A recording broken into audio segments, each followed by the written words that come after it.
Hi, and welcome to the Johnny Random Show. Today we have another episode for you, and we're going to go through it's going to be like a wave. Last episode we did the political dials and stopped, and we did that in about an hour and a half. And so today we're going to recap the political dials and hopefully do it in a very short amount of time, maybe 10 minutes, and then carry the wave even further to some more larger concepts in the book that I have coming out hopefully in the next year or 5. So here is the dials again. And so you have the first one, which is the, what's this called? The authoritarian government.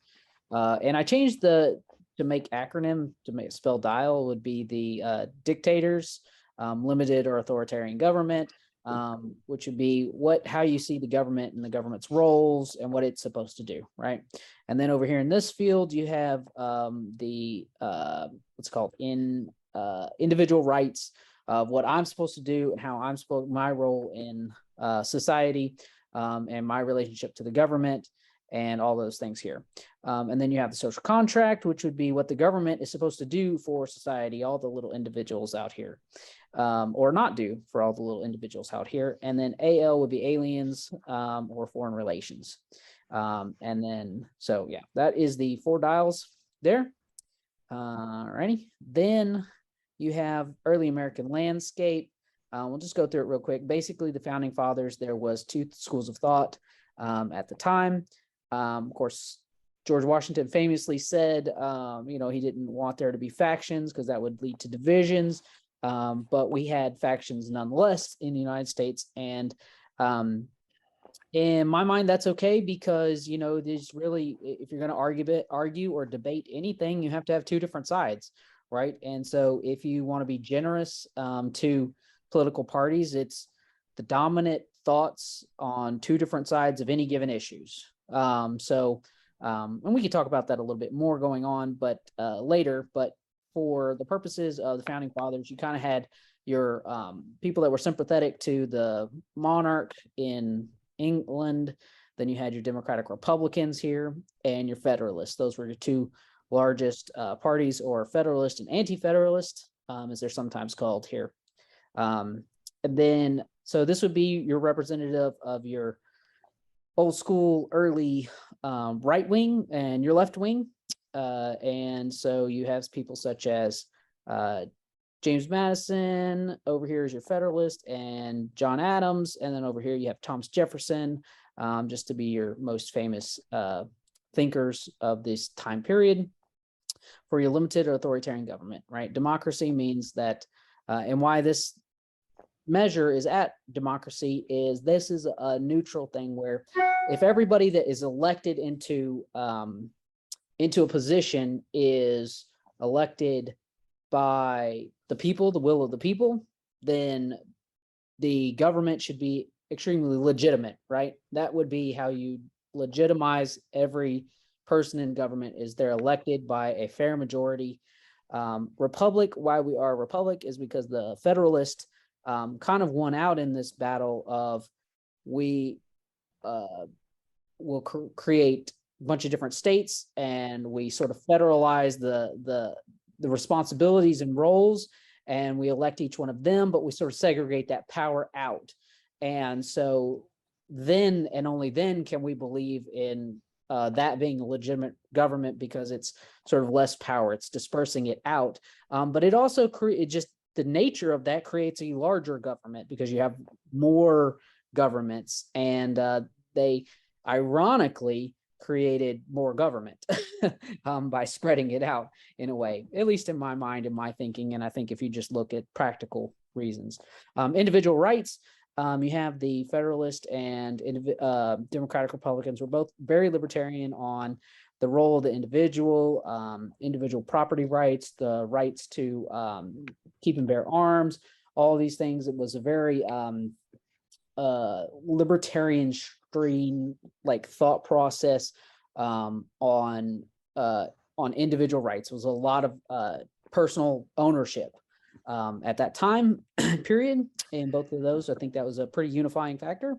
Whereas you had some splits over here on what the government was supposed to do, but everybody pretty much agreed on what they were supposed to do.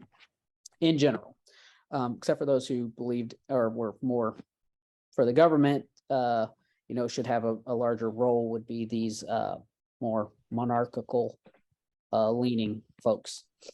Foreign relations, they were all pretty either protectionist or isolationist. The only reason the Federalists are going up here on protectionist is because the exceptions, you'd have a couple of wars we fought, War of 1812, and so on and so forth. Then you have, as we mentioned in the longer version, which go back and watch that if you want more explanations on this. I'm trying to be a quick recap here. Social contract would be what the government is supposed to do within society. So Democratic Republicans pretty much wanted just essential functions. The Federalists wanted a little bit more things like the Fed to exist. James Madison actually created the Fed. And this would be why, they have a little bit of a split here with some of the debates of the times as well. So let's keep rolling on here. Then you have modern American landscape. Okay, so I put on, here's your Libertarians, your Republicans, your Democrats, your Democratic Socialist. And so this is sort of how we spread out now as a country, rather than just being here and here, whereas you kind of have the Federalist, the right of many years ago, kind of are more represented by the right of today as the Republicans, and the Democratic Republicans are just the Democrats of today. And you kind of keep a lot of that core concept, I believe, but you have some new players enter some new thoughts and ideologies into the American discourse of the Democratic Socialist right here, which are a lot more the government should be legitimate government, should be larger and able to do more, and Libertarians, the government should be able to do a lot less, and then even conceptualized, I think, by the founders. Just it should be very minimal in all of our lives and should not have much to do with anything. Individual rights, obviously Libertarians are still very in that libertarian strain. Then you have a little bit less, I would say the Republicans would be more neutral on these days, just the general party as a whole. The Democrats would, say that you shouldn't have things like gun rights and some of the things there. And the Democratic Socialist, you shouldn't have even really the right to protest. If you disagree, you should be shut down. That's kind of what this graph right here kind of represents. And sorry to offend some socialists out there if you're ever watching this, but that's just kind of how you break down on this on the dials. Foreign relations kind of goes the opposite way. Your Libertarians are still very isolationist. Republicans tend to be pretty protectionist, especially under Trump's influence. Democrats tend to be pretty neutral towards the borders. Could take it or leave it, whatever. Democratic Socialists tend to be the ones in the party that would be more for open borders and such.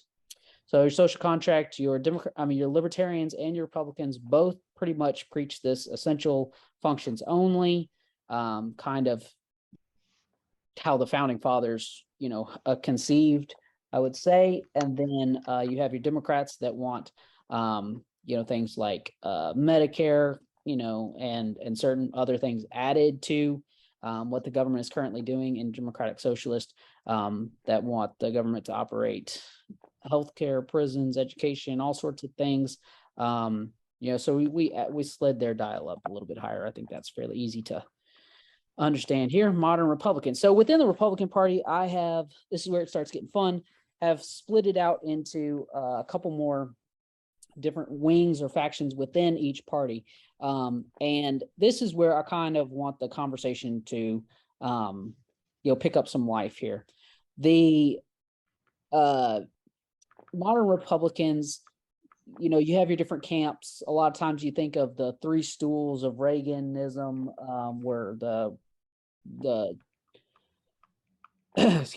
social conservatives, you had the war hawks or the hawkish conservatives, and then you had, I'm forgetting the third. things of the stool that you often heard about years ago. And but here is what I've got right now, or how I see it today. You have your establishment Republicans, and then you have your social conservative Republicans, you have your libertarian leaning Republicans. These would be a little bit different than, as stated before, your Republican or your libertarians that are outside of the outside of the Republican Party that call themselves libertarians. They're the 3% of Americans that vote for libertarian politicians and things like that. These are your libertarian leaning Republicans within the party. And Paul brought this up earlier. I think it was a pretty good distinction, because I think there's sort of a spectrum, within here, when you're trying to find yourself. And a big point of the whole, hour and a half conversation we had before was you can be establishment leaning in your feelings here, social conservative in your leanings here, libertarian in your leanings on social foreign relations, and a full-on populist in your leanings on the social contract theory. So you're not locked in to any one particular feeling on certain issues. You might lean this way, and so it's kind of how you think of overall how you want to set your dial, so to speak, is unique to you. And this gives you a bunch of different ideas to conceptualize on how you fit into the political system. And you don't have to say, I'm a libertarian, and so I agree with libertarians on every single issue. Well, no, this gives you a way to be like, well, on this issues and these issues, set of issues, these types of issues, this is how I feel on those things. But over here, I'm a lot more, que sera, whatever will be, will be. And I think that's how a lot of people are. And we'll get into some more of the details there. And I'm not going to go through everything on this because we went through it pretty thoroughly on the other video, except for to mention that one distinction that Paul made earlier, where I want to get to. Let me see if I haven't passed it. Is this distribution on here? So you have most of your this would be modern Republicans. Most of your, I'd say about 15% of the whole party, and so this would be 100%, up and down, north and south, feels that I just realized I was cutting this earlier. I could have just cut that off anyway.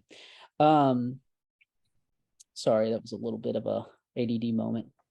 So 15% of the party feels that associates their feelings to this dial. 25% would associate themselves to this feeling on here. 40% are in this libertarian camp, and 20% would be in this populist camp. So you see that the libertarian populist, if you add it up, is 60%, and 60% of the modern Republican Party kind of falls into this camp right here, in how they would vote. Now, if you go back and you look, where was it? Yeah. If you look at this dial here, I said the Republican Party is this. I am directly saying right now that 40%, the majority of people in the American Republican Party disassociate themselves with sort of the general consensus of what they would say the Republican Party is. I think that there's a split there in the rhetoric. So this would be the rhetoric of what the elected officials say, and this would be how they actually feel just within the party. So the social conservatives have the upper hand not the upper hand, have won the conversation, so to speak, in this dial. And then 80% here have this libertarian. And if we go back to things here, see, individual ranks, yeah.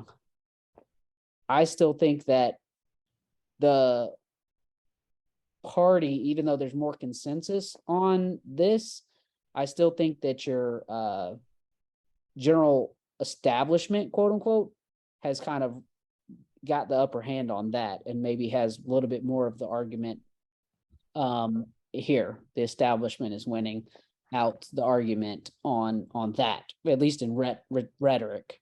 And you guys stop me if this isn't making sense. I think this is making sense. It's something I didn't pull out of the last video, but I think it was interesting nonetheless. Here, if you take the party's very split on both of these, foreign relations and the social contract, whereas you kind of have the majority is not with what the establishment or the libertarian is, but those kind of rule the day on the conversation. Libertarians kind of rule the conversation here, and excuse me, and the establishment on foreign relations kind of rule the day. And the reason why I would say that is you kind of have your hawks in the Republican Party that tend to win out. And that would be where you have a lot of this is coming from, is they tend to be, more elitist type of people that can fly around the planet and, just, this is sort of the disconnect between why we say we want, 60% of the party is for more stricter, trade and the border, and yet this has more consensus and wins on the policy decisions, and we don't get more. Do you think it has something to do with the PR and the leadership as opposed to conviction? Sometimes people will feel a sense that the party wants me to say this, but I'm willing to compromise or give in here. I've got to cover myself, so I say this. But when it really comes down to a hard and fast vote, they will vote what they really think, although it's not,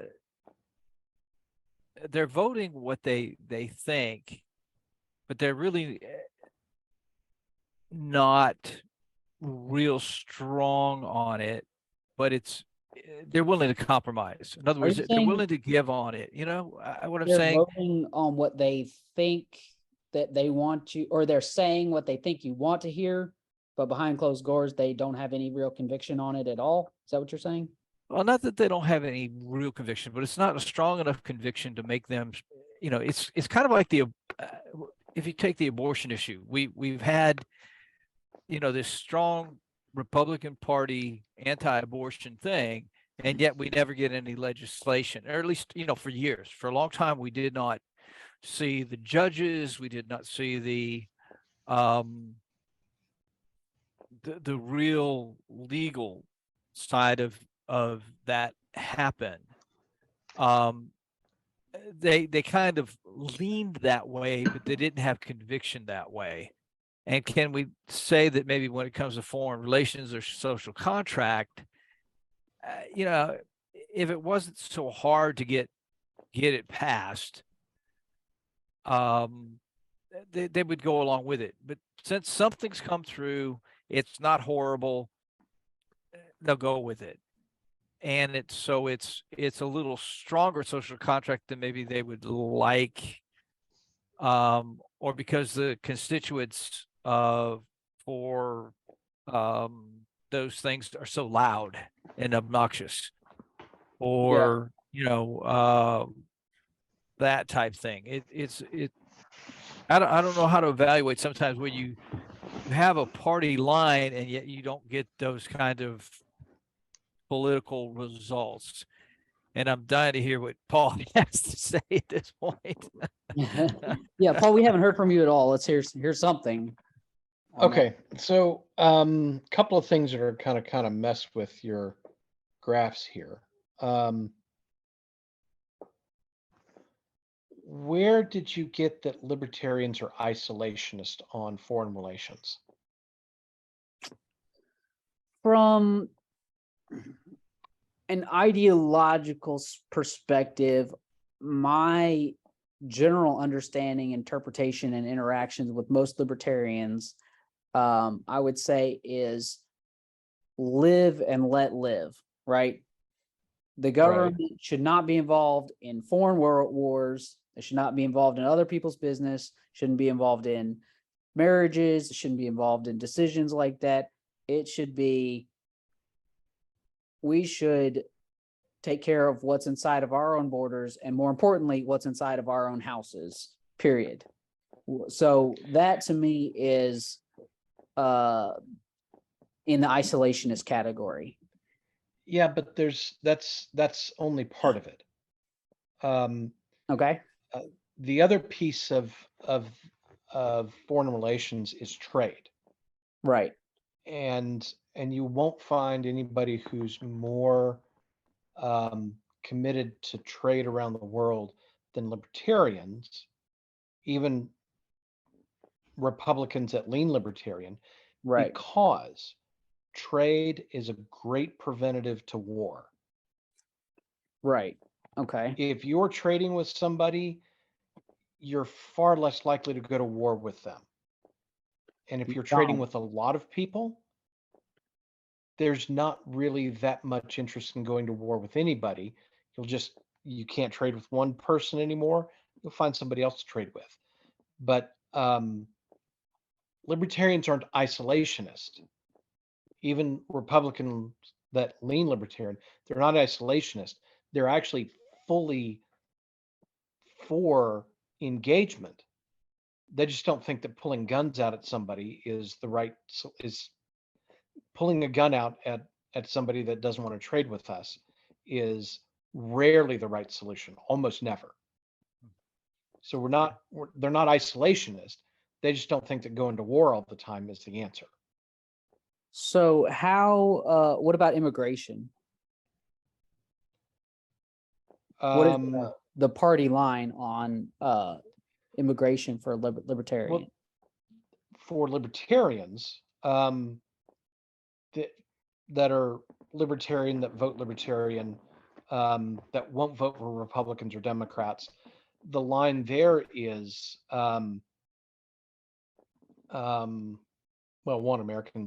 American immigration policy is trash at best. Right. But we look at natural rights, and travel and movement is a natural right. And imaginary lines are unnatural barriers to that. A natural barrier to travel would be private property lines. But in terms of immigration, you ought to have the freedom of movement where you can, without infringing on somebody's private property. So do you think that would be true of a Republican that leans libertarian, or would that just be something that is most of the time, that's like the issue that most people throw away for when they're the difference, right, between a libertarian that will never vote for Republican versus somebody that's called themselves libertarian? So Republicans that lean libertarian, the Rand Pauls, the I guess Thomas Massey's left the Republican Party now. Yeah. And there was another guy, and I can't remember his name, but the Rand Pauls of the world would look at, I think he's in favor of some immigration policy, but I think even he looks at the immigration policy of the United States and just shakes his head because it's a disaster. Right. I think everybody thinks it's a disaster. His father is Ron Paul is a libertarian who tried to use the Republican Party and it didn't work. Right. And so, but Ron would look at it and go, wait, well, actually Ron Paul even has voiced some support for a limited immigration policy. You have some interesting, I would say, things to add there, and is why I wanted to kind of bring you into the conversation here specifically for libertarians, because I can't say that I can get inside the head of libertarians as much as and I really need to have a Democrat that would be brave enough to come on the show, and there you would be treated very well as I treat my Libertarian brother here, and So all voices lem- need to be heard.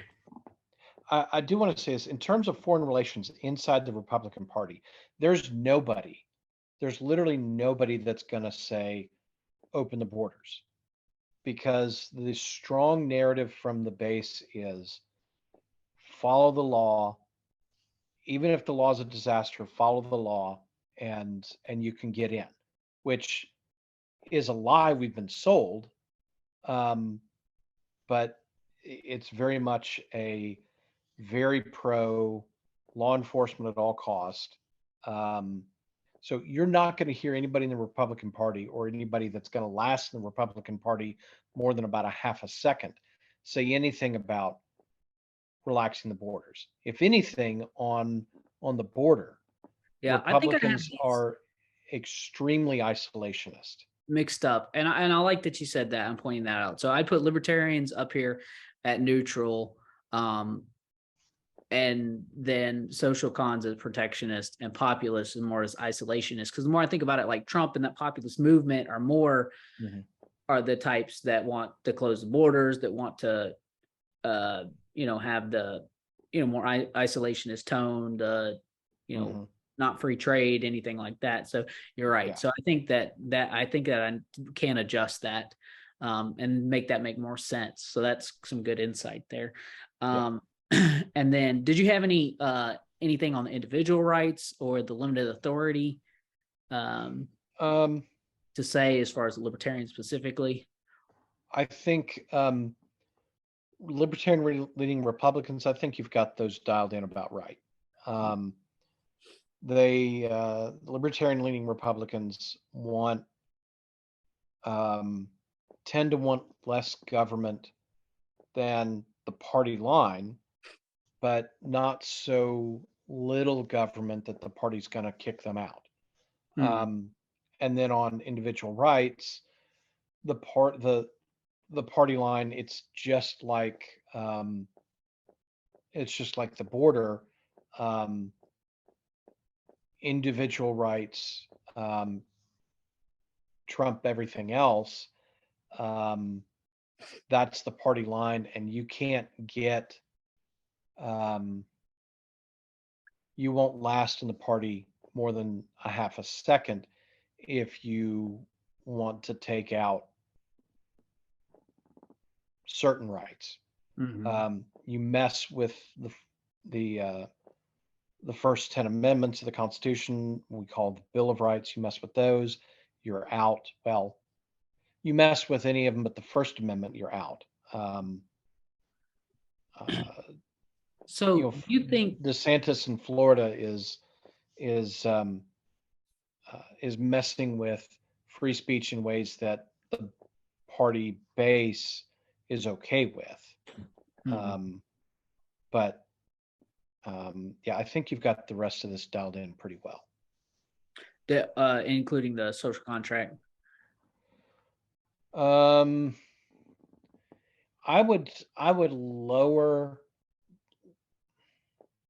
would maybe cut the Libertarian leaning Republicans on that issue. I'd cut that in half. Okay. Because I'd say that there are, of the Libertarian leaning Republicans, there's some tolerance for a very, very limited social contract, but not a lot. So let's talk about social contract for a second, though, because that was something that we didn't get into previously in the previous video, and I really wanted to go into it a lot more.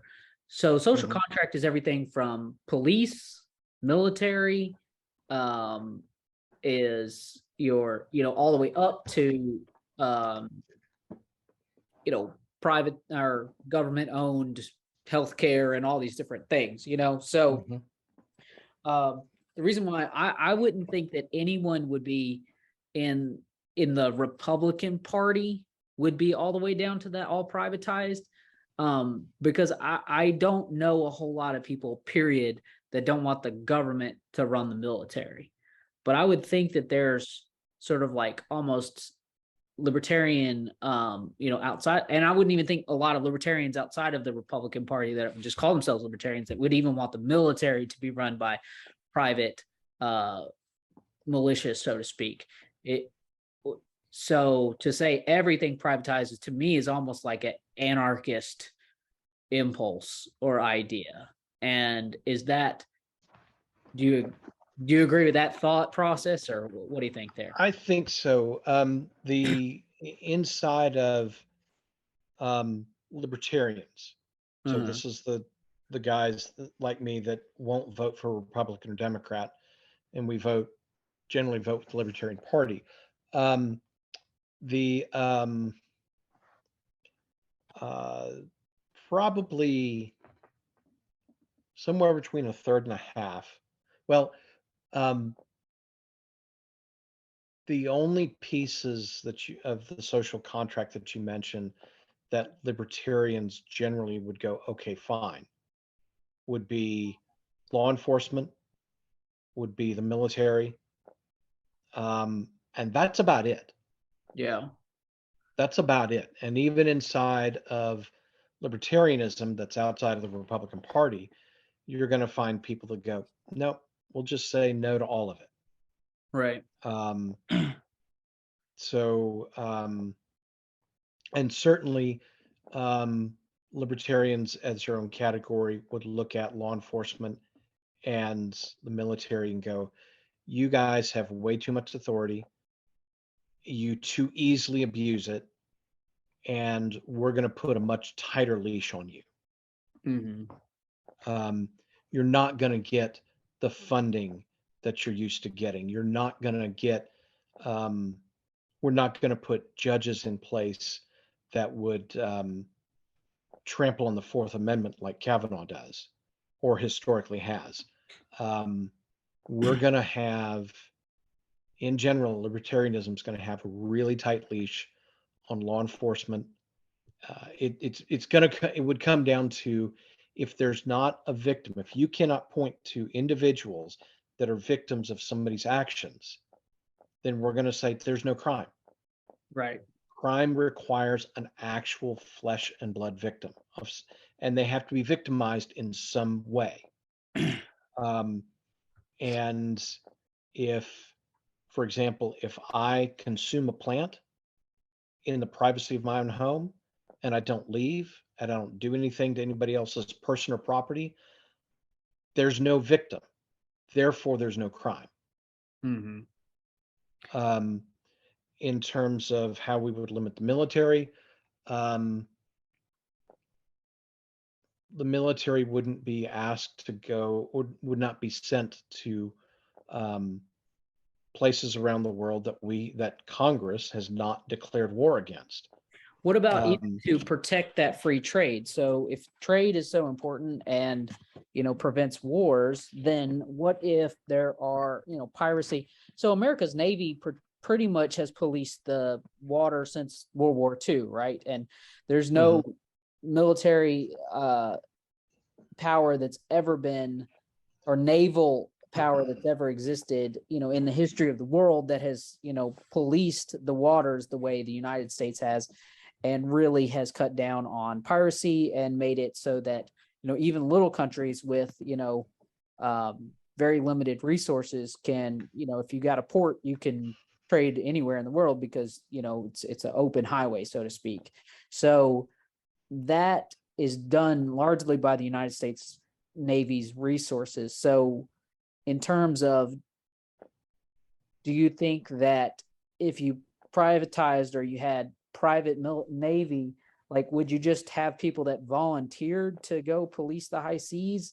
And if so, by what codes should they be governed, or should there be a world, like a NATO for the sea, but it's the, and how would that work? So just from a logistical, so this is my problem. So we'll get into this a little bit more, and you can answer the question in just a second. But like, I want to give you that question specifically about the Navy, but then also kind of, this is what happens when we talk about libertarianism in general, is you start getting into, if you completely you could feel philosophically believe that, you know, the government should have very, very little thing. Right now, it does core plus functions. The United States Cup. So if you actually bring that dial down to where you want it to, at some point, you got to start looking at what happens, rippling effects out there, and the Navy is one of those. So you can talk about the Navy and then go into other things, because that's where I think for me it gets really, really hard to even conceive. So actually probably going to be easier to start further out where okay, the second half of your question was, and then to go into a specific situation. sure, Because so many of these things are so interconnected, which makes it very, very difficult to talk about just one isolated issue, because in reality, it's not isolated. Um, so in a libertarian world, or libertarians around the world are plotting to take over the world and then leave you alone. That okay. So now, what does that look like in terms of um,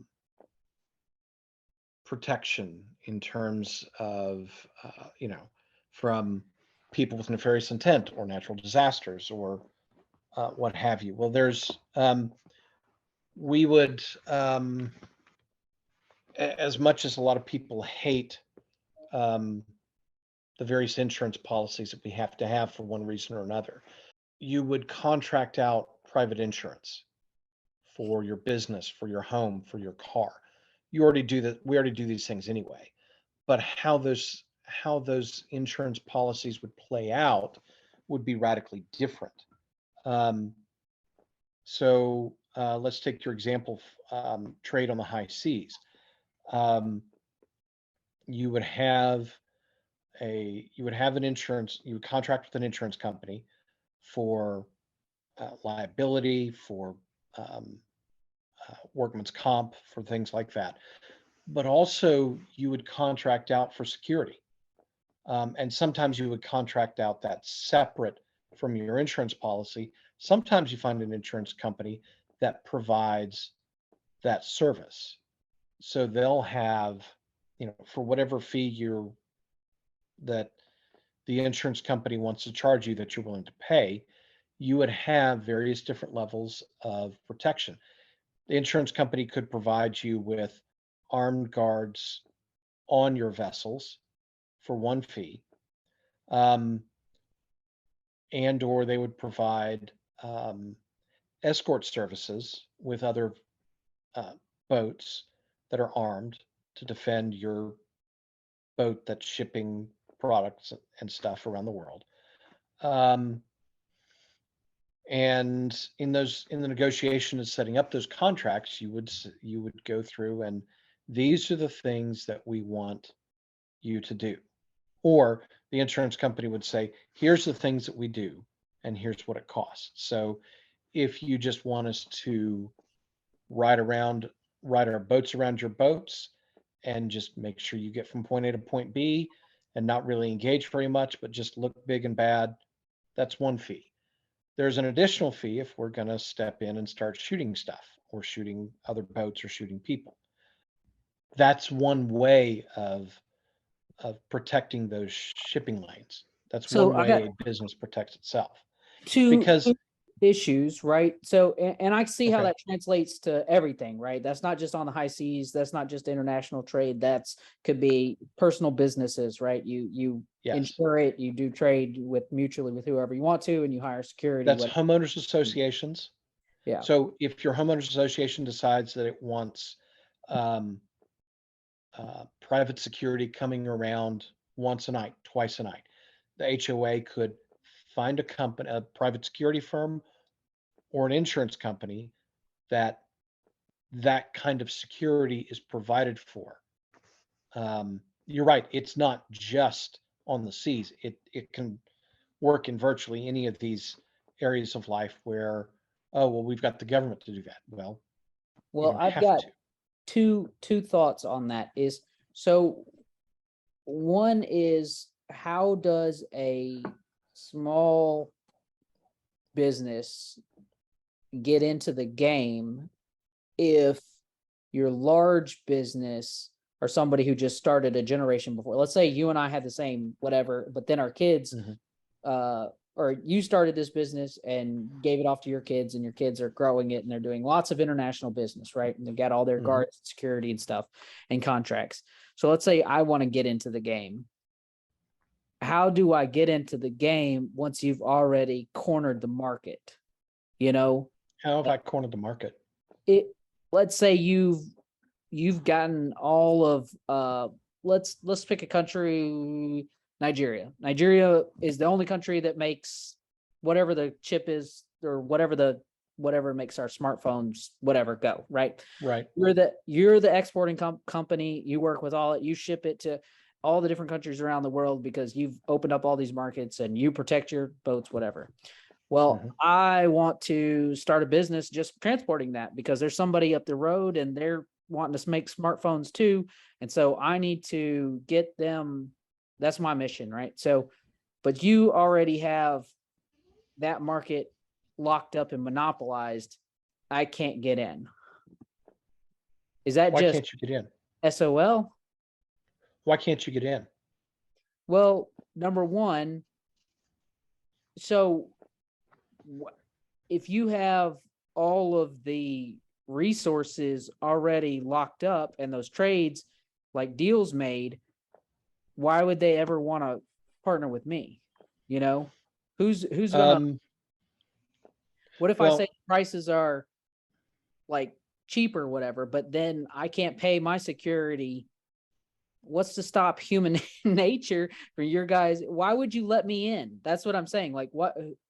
You're not, because then you lose market share. Well,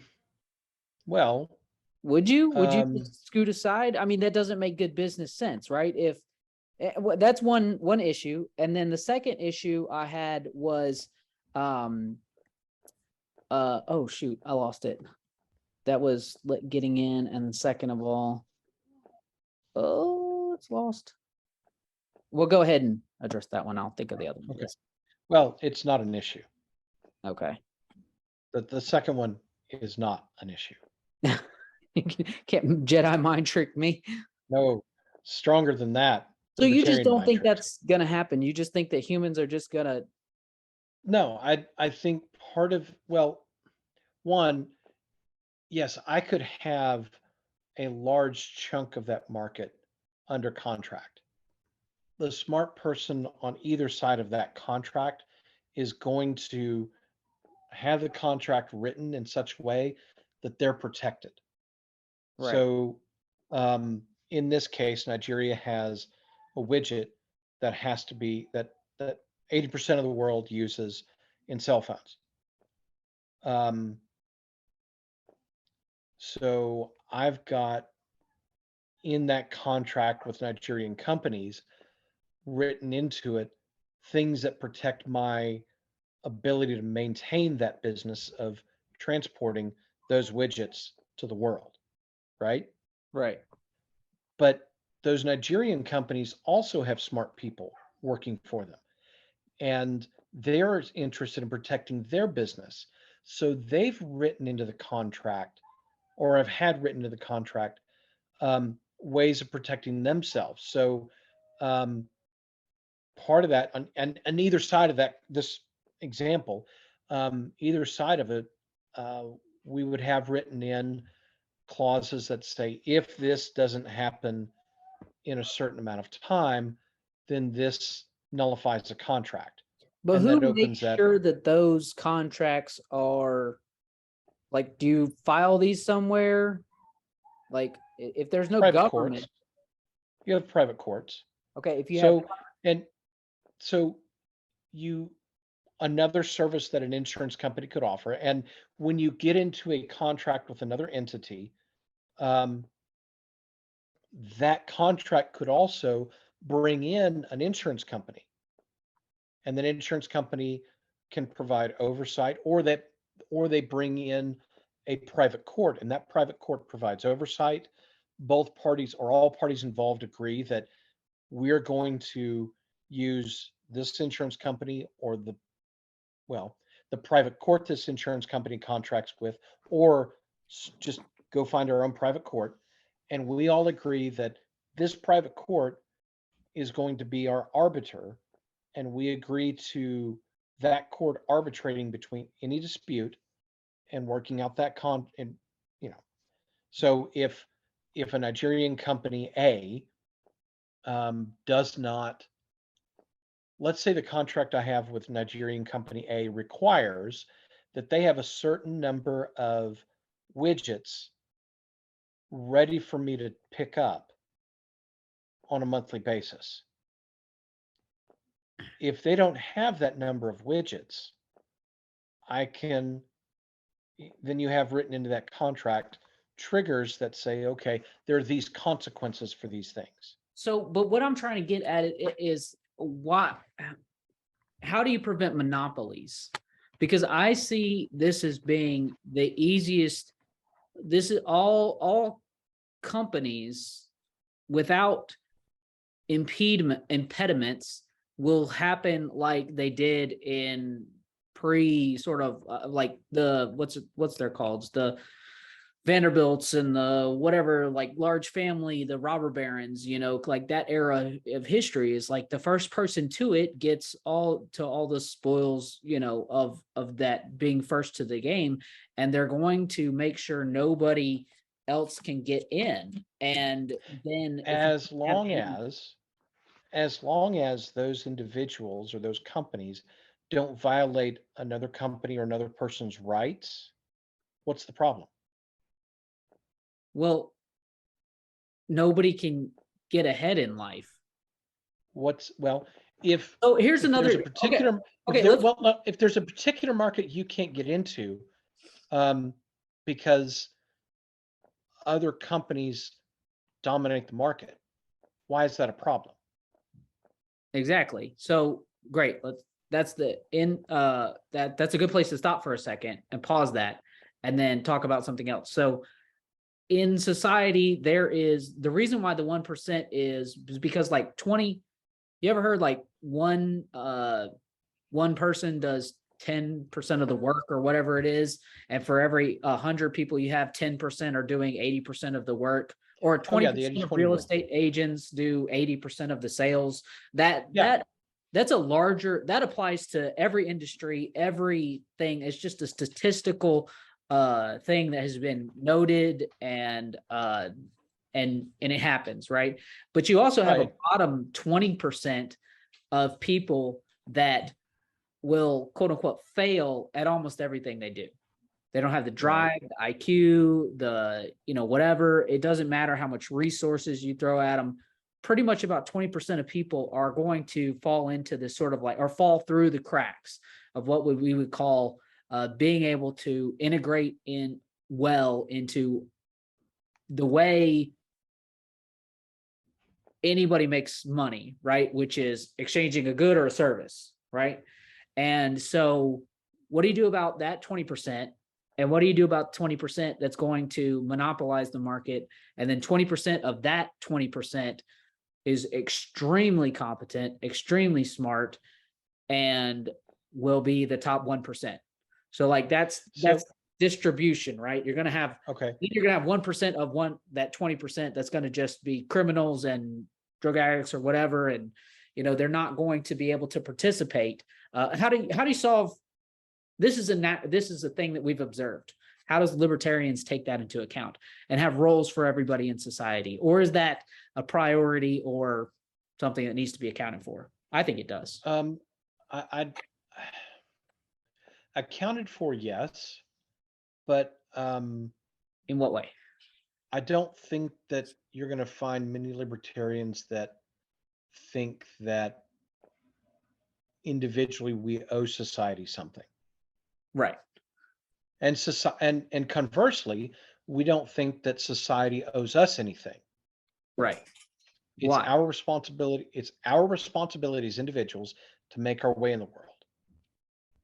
So this society doesn't owe me anything. Jeff Bezos doesn't owe me anything other than the products or services that I've bought from him. Right. So, the 1% are going to be, there's always going to be the 1%. And I think there's something rather immoral about demonizing the 1% because they exist. I think there's Now, something immoral about demonizing the other 20% of poor people that can't get ahead, don't have any opportunity necessarily, or skills, and I intelligence, would agree with you. competence. But what do we do? There's no moral justification, excuse me, for demonizing somebody because of their station in life. Right. And that applies to the 1% at the top, that applies to the 1% at the bottom. Also, just because libertarians don't think government is a solution to anything does not mean that we don't recognize that there are people that are in need and there are people that need help. Either they don't have skills. That's what I'm trying to get Do to. what? Whose Do what? responsibility is it to help those at the bottom 20%? Whose responsibility is that? In a political sense, it's not anybody's. So there isn't. Now, from a theological perspective, from a Christian perspective, from a biblical perspective, it is the work of the church. And historically, churches have run hospitals and schools, and churches or parachurch organizations have run these things, and provided for needs and provided care for people that need it. So drug rehab programs, that's historically been the church and other religious, and I say the church in a broad sense, not, in my case, not Christ Community Church of Franklin, Tennessee, but the church in general. So I get, probably more accurate would be to say parachurch organizations that exist, that churches support and fund collectively, regardless of denomination. We can at least all look and see, hey, there's a drug abuse problem. And because of the Great Commission, because of the gospel, we ought to see what we can do to fund and support organizations that will help people step away from drug and alcohol addiction, or step away, or people that have been abused in one way or another. We ought to work with other institutions or private institutions and organizations to provide help and support for people who are trying to recover from being abused or traumatized. I think that's an answer. I don't think, to me, I think that we should, as a society, as a group, as a whole, should have mechanisms for letting the top 20% get ahead and do what they need to do. I think that the top 1%, great for them, good job. No hard feelings. I think that the middle, whatever portion, that might be. Let's see, you got 20%, 20%. So what's in the middle? 40? 60%. 60, yeah. The 60% in the middle, my math got broken there for a second. The 60% in the middle, do your thing, try to move into the top, 20% if you can, hopefully, do the best you can. And then that bottom 20%, I think that we need to have a conversation about that. And I'm okay with putting all sorts of things on the table. What you're saying is a solution, the libertarian solution, what I'm just going to call it from now on, whatever, I think is a good one. I don't think it's a bad solution. I think we do need to have, religious organizations and institutions, and people should give, and people should, take care of the needy and the poor. Obviously, I very much support that, strongly. I think we also, as a government, I think there's room for part of this discussion, at least from my perspective, on having the social safety net, that we have, and making that a little bit more. We need to talk about what's in it, what's not in it, why it's in there, and how it should grow or contract with, changing, environment. Something we didn't talk about was the Fed. I think that'd be interesting. I don't know. Do you have time to go into that a little bit, or you need to go ahead and wrap this up? I can make it very quick. Audit the Fed. Audit the Fed in the worst way. It needs to happen in the worst possible way because, oh my goodness. Well, after we audit the Fed, then the people that have done,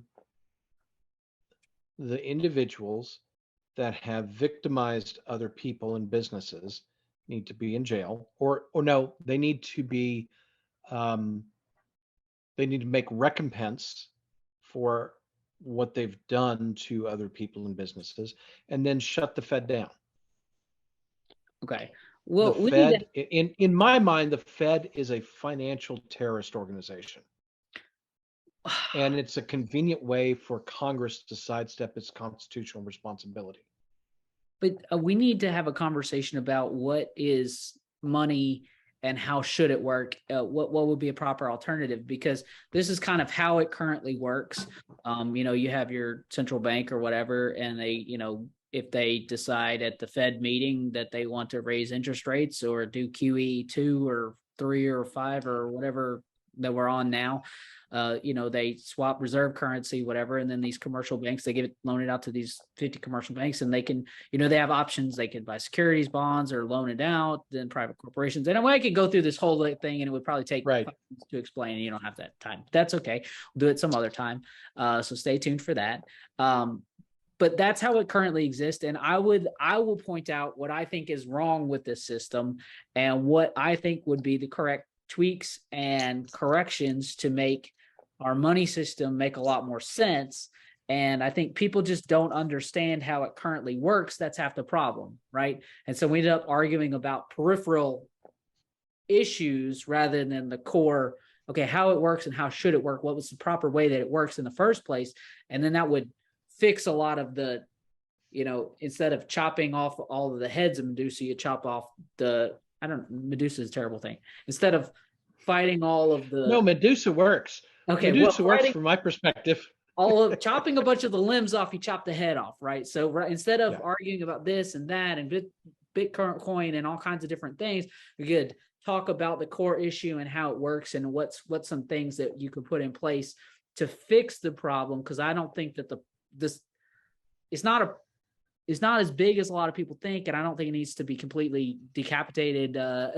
But I think that the issue needs to be addressed head on. So that's a conversation that we need to have, and that plays into this libertarian conversation, I think, a lot. Matter of fact, a lot of conversations that we have on the channel come back to this sort of like the libertarian wing and libertarians, standing outside of the Republican Party, and just the confusion internally within the Republican Party, that I've broken down into 4 different sections. And so, I think if I gave you the 4 different ways that each of those, how the social cons look at this, how the establishment looks at this, how the populists look at this, how libertarian leaning Republicans look at this, and even how libertarians look at this whole issue, and libertarians would just get rid of it, just X the whole thing, that would solve the problem. But then you got to have a replacement for it. But we could talk about all the solutions. And I think that would be an interesting conversation that we need to have. I hate that we ran out of time today, but I think it was fun to kind of go back through and revisit it. And probably a lot of our conversations are going to come back to this concept, because this is the concept that this channel is founded on. I finally was able to put it down into writing. We didn't get to talk about this one, but we'll do that in the next episode. Just preview it for you real quick, about what the founders, were kind of fighting against, this sort of system that happened, largely because the whole world was, under a monarch.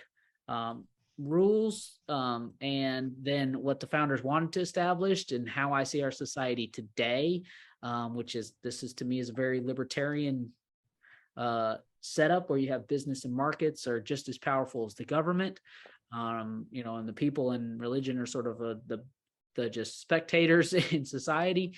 And then Republicans, they see the government is too big, business and markets being squashed by the government, and religion and all the people down here are so small. And this is kind of the world of Republican worldview, how they see the world.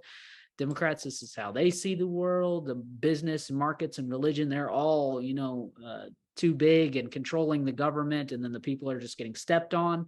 And I think that if you look at the world through these lenses, you can make sense of a lot of the issues that we have. Just trying to preview this for people. Next episode. This is taxes, how that works, and what it currently is or what it should be, and then how the stock market works, equity and value, stock buybacks, what those work, and then the end. So I had a lot more that we can get to into next time, and I hope you enjoyed this episode, and I hope you will keep tuning into the Johnny Random Show, because we got a lot for you.